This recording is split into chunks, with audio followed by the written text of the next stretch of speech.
And welcome to She Thinks, a podcast where you're allowed to think for yourself. I'm your host, Beverly Hallberg. And on today's episode, we focus on the environment as it relates to land, water, and wildlife, and the role of the free market to provide solutions to conservation. We'll get into the importance of land management to prevent wildfires, the value of public versus private ownership of land, and highlight some out-of-the-box solutions that have worked to maintain the proper balance of wildlife in the United States. And we have a great guest to break it all down for us. Hannah Downey is joining us. She is the policy director at the Property and Environment Research Center, known as PERC, and they help to bring free market solutions to environmental policy challenges.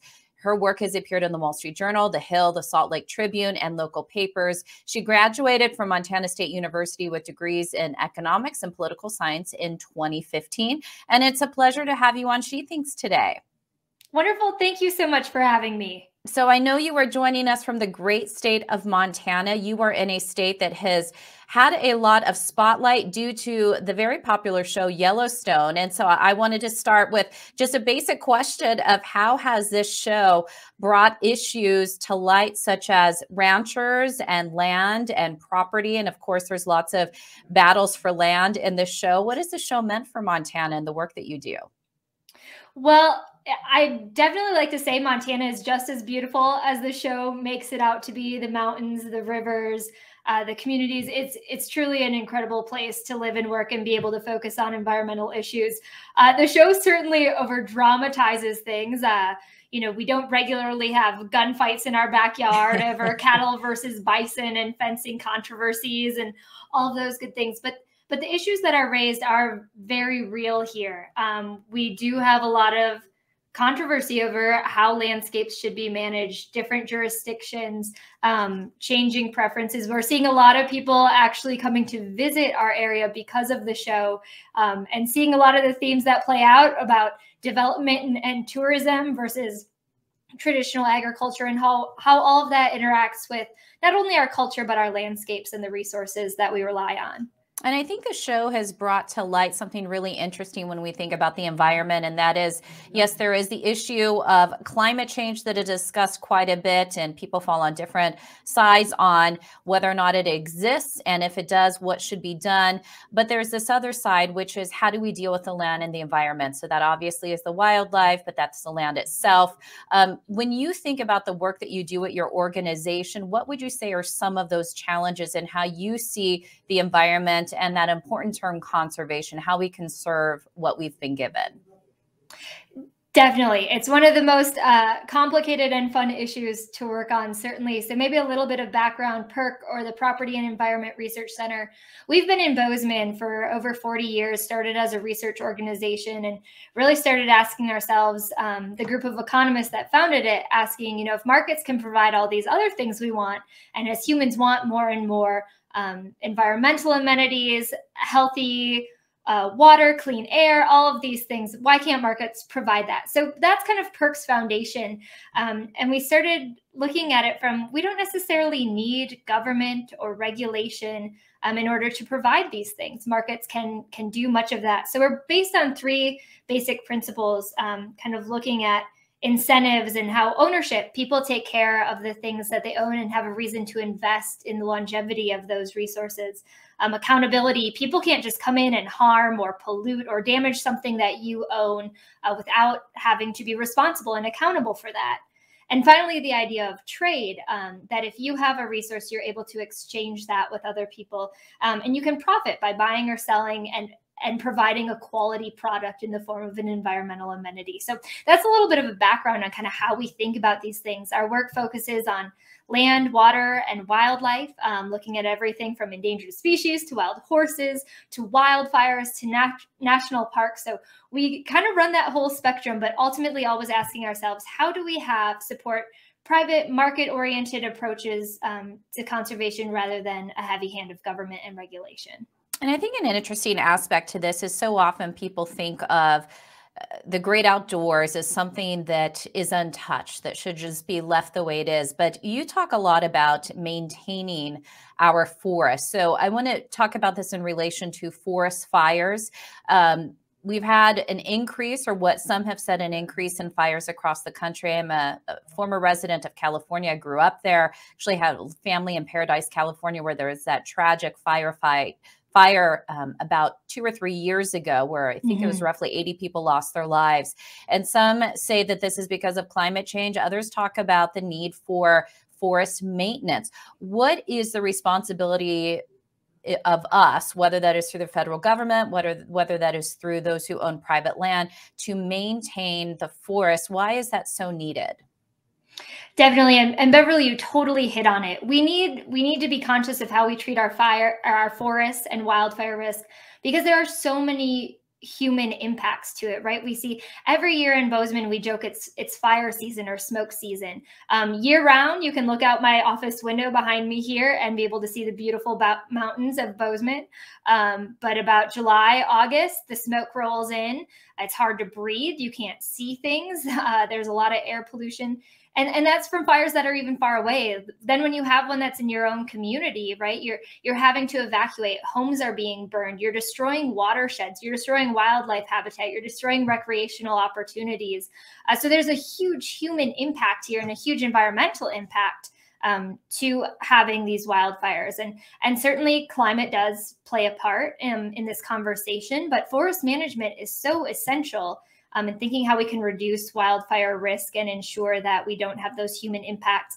Things like prescribed burns, careful thinning, restoring our watersheds. Those are all just common sense approaches that require active management to reduce our wildfire risk and ensure that our forests are healthy so that we don't suffer those consequences. And I was looking up some of the things that you had written on this topic, and I believe in one of your articles, you said that more than 80 million acres of federal Forest Service land needs to be treated and maintained.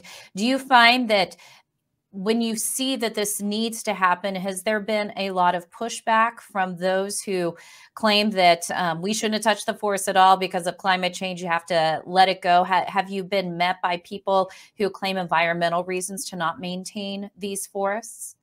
Certainly there are some in that camp who think that the best thing to do with our forests is never touch them. However, it is actually very encouraging to see over the past few years. I think you referenced Paradise and the catastrophes that we're seeing from these fires. There's more and more consensus that we do need to actively manage our forests. And it's really encouraging to see the Forest Service come out with that. And even examples, the bootleg fire, for example, this past year, it was burning through federal forests that weren't managed, and it was a catastrophic fire. And then it hit a chunk of land that was actually managed by the Nature Conservancy. And they had done a lot of this active management, thinning, prescribed burns, those sorts of things. And the fire still moved through, but because of the management, it moved through at a much lower intensity, which allowed it to kind of be brought back under control and not have those terrible impacts. It's important to note fire is a natural feature on our landscapes, and we do need to have some of that, but preventing it from getting catastrophic and having those terrible implications for humans is so important. Where we're really focusing our work now that there's more and more consensus that some of this work is needed is how do we reduce the regulatory barriers so that this work can actually get done on the ground? How do we promote public-private partnerships? How do we allow states to lead on many of these things? How do we reduce the legal and regulatory barriers and reduce litigation risk so that these projects can actually be played out on the ground? Let's talk about that a little bit. So obviously you have the federal role when it comes to different land in the country. There's what states own, there's what individuals own. What does an ideal partnership look like? And do we see that ideal partnership taking place in many places in the country? Or has this been fraught with a lot of litigation and a lot of strife? Litigation is definitely a huge issue, especially here in Montana. It's a mounting challenge and one that we really need to overcome. An area that I think we're seeing some progress on, definitely room for a lot more improvement, but we're seeing some pilot projects being tested out that should be applied more broadly across the nation through things like Good Neighbor Authority, which allows states to actually get in and manage the federal forests within their state boundaries and ultimately receive some financial compensation either by selling the timber or being paid back by the federal government. Another thing that we're seeing is really cool financial tools evolve. The Blue Forest is a conservation group, and they're actually operating in California, where they were able to bring together a lot of stakeholders who realized they would financially suffer if a fire rolled through the Tahoe National Forest and destroyed their watersheds, destroyed homes, destroyed all of these things that they would then have to go back in it and reclaim after the fact. So they were able to put forward money up front to actually get in and do some of these forest management projects in an area where the Forest Service had gone through all of the legal barriers and regulatory barriers to say, we want to do something on the landscape here. How do we bring in those private partners and private dollars to get some of that done? So we're seeing some of these examples happening with great success. Now comes the challenge of how do we scale it up so it's not just one-off instances, but instead a trend across our forests. And so what do you say to somebody who thinks that the answer to conserve our land is to have the federal government in charge? They may make the claim that, well, if the free market is in control, then it comes down to the bottom line. It comes down to money and not to just take care of our land regardless. What do you say to those who think that it should be the federal government to take care of all of this, and that any type of land that we deem of value should not be held by private entities? Well, I think we just need to look at what private entities are already doing, and in many cases doing better than federal or state or even local governments. Ranchers here in Montana are some of the best stewards of open space. When we look at, for example, elk migrations, these beautiful animals that are so central to kind of how we think of Montana, as they migrate out of Yellowstone National Park and across the landscape, they actually rely on private agricultural lands for about 80% of their winter habitat. So these private lands are essential to their well-being. And so these landowners are already doing incredible work and having that open space amidst risk of financial costs, risk of development, all of these things. The private lands are so essential in all of these areas. And so then kind of what comes next should be in the conversation, instead of saying, well, how can federal government come in and maybe take over? Say, how can we support these landowners who are providing this public environmental good? Although Leopold actually said it great, he has this great line of saying, conservation will ultimately boil down to rewarding the private landowner who conserves the public interest. So at PERC, one of the things we've done is, as an organization, we've partnered with another local community group and have actually gone out and partnered with ranchers to say, we would like to lease a part of your ranch so that the elk can use it as habitat in the winter. Instead of running your cattle on this specific pasture, about 500 acres, during this winter when the elk need this habitat so much, we're willing to come in and compensate and lease that acreage for the elk instead of the cattle, and provided a fence there. And those are the sort of solutions. We were able to get that done in a few months rather than years of negotiating with federal programs and dollar amounts and everything. We were able to just go in and get that done as a private group supporting a private landowner. And I think that's a lot of what the future of conservation holds, is partnering with those private landowners, viewing them as partners and not targets in all of this. And reading just some of the things that you have focused on in your work, something that I thought was just fascinating was learning more about the wild horse population in the country, how there are a lot of them, and it's outpacing what is actually beneficial to the land.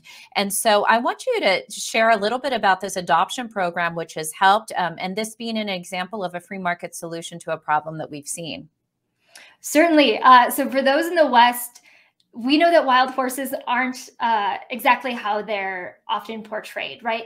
So many times you think of Mustangs or wild horses, and you think of this beautiful, magnificent creature galloping across the Western rangelands. And sure, that's a very romanticized vision of the West, but the reality is we have far too many wild horses on far too little rangeland, and they're destroying rangeland ecosystems.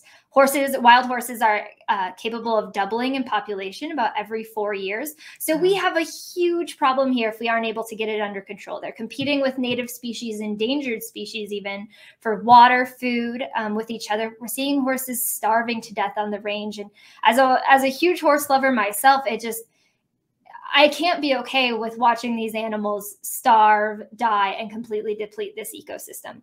So what PERC thought about is, well, how do we get these animals off the rangeland? And right now the program is that these animals are taken off the rangeland and they're held in federal holding facilities, and each animal costs the taxpayer about $50,000 over the course of its lifetime to be sitting in these holding facilities. And so we said, well, let's get these animals adopted out into private homes. And the previous approach was that you had to actually go and bid and pay the federal government money to take this liability off of their hands. The horses are a liability. So PERC's idea was, well, instead of spending $50,000 for the federal government to hold this animal for its entire life, what if we paid adopters $1,000 to help cover the initial cost of training or feed or transportation or any of those challenges? So now we're seeing a huge increase in wild horse adoptions out of these holding facilities. And in paying people to take these animals, give them a good home, provide a good living for them, or a good house for them, we're able to see the cost reduced to taxpayers, more animals moving off of the range and into private homes.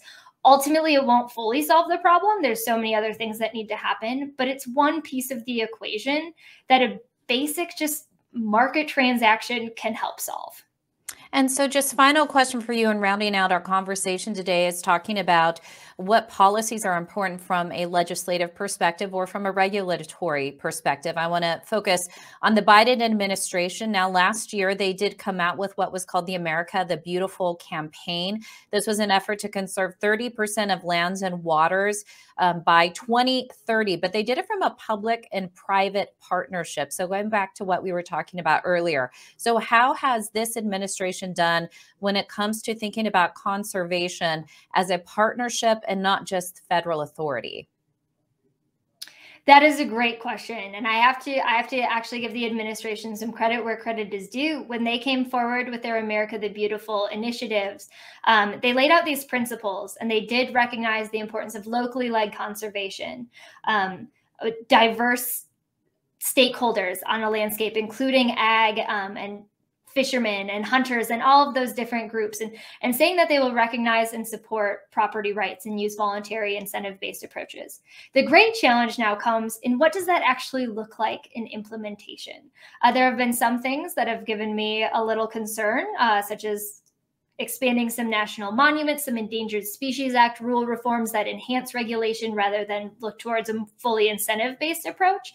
But that being said, there's a lot of opportunity here, and there's room to look for landowners as partners, as I mentioned, and ways to actually bring those folks to the table and work with the groups that are actually doing things on the ground. So I am still optimistic that we can find some really good solutions here. Those conversations are happening. It's still only been a few years, but 2030 is rapidly approaching us. So I know that's an area that PERC is dedicated to continuing to work in and ensuring that the Biden administration lives up to those principles that they laid out that do respect property rights and markets and incentive approaches. And when it comes to property rights, so much is wrapped up also in regulation. When you look at the regulatory regime, is that something that you're constantly working to roll back some of the regulations that prevent private owners from running their ranches, running their properties as they see fit? Absolutely. And regulation is a huge hindrance to allowing us to work better with private landowners on conservation. Kind of a standing joke is that if you're a rancher who and a species is being considered for endangered protections, meaning that you couldn't do things on your ranch that could potentially harm that species or its habitat, the rancher will say, well, that species isn't endangered. I have 8 of them living in my barn right now. They're everywhere. But then as soon as the species is listed, they'll say, oh, nope, never heard of them. It's not anywhere here, because the presence of that species comes with regulation. And so we have this situation here where landowners are so well positioned to provide the habitat and conservation and recovery that many of these endangered species need. Yet the regulatory approach is just to punish them for having them, for saying you can't actually ranch on this piece of property. You can't actually build your home here. And so we need to find approaches that recognize balance there, and that say, if you are actually doing good conservation, you shouldn't be regulatorily punished. You should be able to look towards incentive-based approaches or these private partnerships. There are so many ways that we now know work better than regulation. So we are very committed to an endangered species and across the board looking for ways to reduce those regulatory barriers so that market approaches to conservation can work better. And Hannah, if people are interested in the work that you're doing and the work at the Property Environmental Research Center, I know they can go to your website, but what are ways that they can partner with you on your efforts? We love working with partners. So if there's an issue in your state or region or something you are working on, please don't hesitate to reach out. My email is just Hannah, HANNAH, @perc.org. Or again, our website has all of the contact information as well, and that's just perc.org. So very much looking forward to expanding the opportunities with our partners. Well, Hannah Downey with Perk, thank you so much for joining She Thinks today. We appreciate all your work. Absolutely. Thank you so much for having me. And before you all go, Independent Women's Forum does want you to know that we rely on the generosity of supporters like you. An investment in IWF fuels our efforts to enhance freedom, opportunity, and well-being for all Americans. Please consider making a small donation to IWF by visiting iwf.org/donate. That's iwf.org/donate. Last, if you enjoyed this episode of She Thinks, do leave us a rating or a review. It does help. And we'd love it if you shared this episode and let your friends know where they can find more She Thinks. From all of us here at IWF, thanks for watching.